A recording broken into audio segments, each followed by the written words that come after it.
resistance movement led by Madame Rajavi are at the forefront of a struggle for a free and democratic Iran. And you are a beacon of hope for millions of oppressed people in Iran.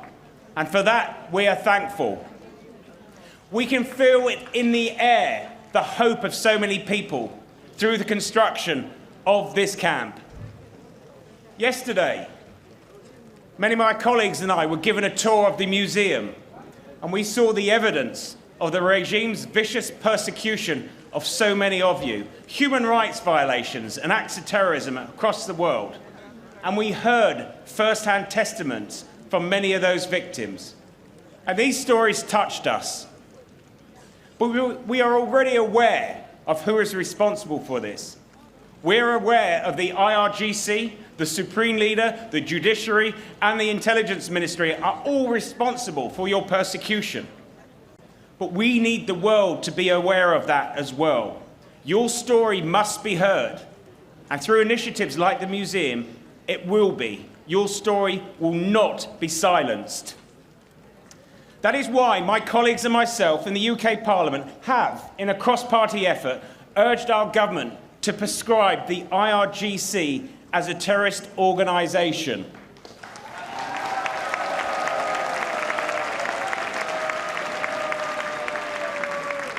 That is why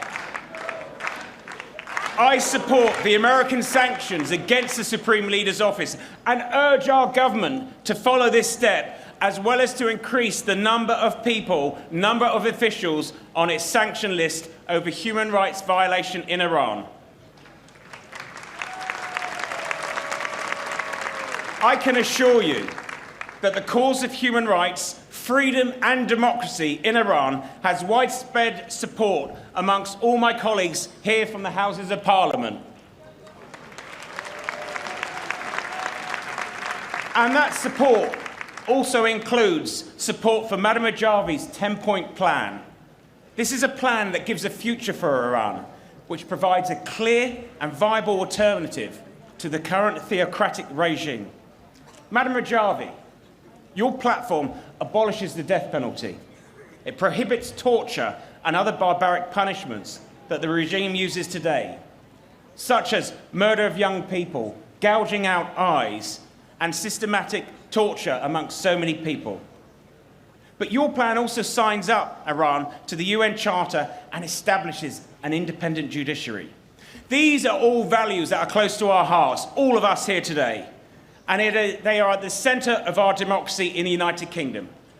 And that is why I call upon our government in the United Kingdom to recognise Madame Rajavi's 10-point plan.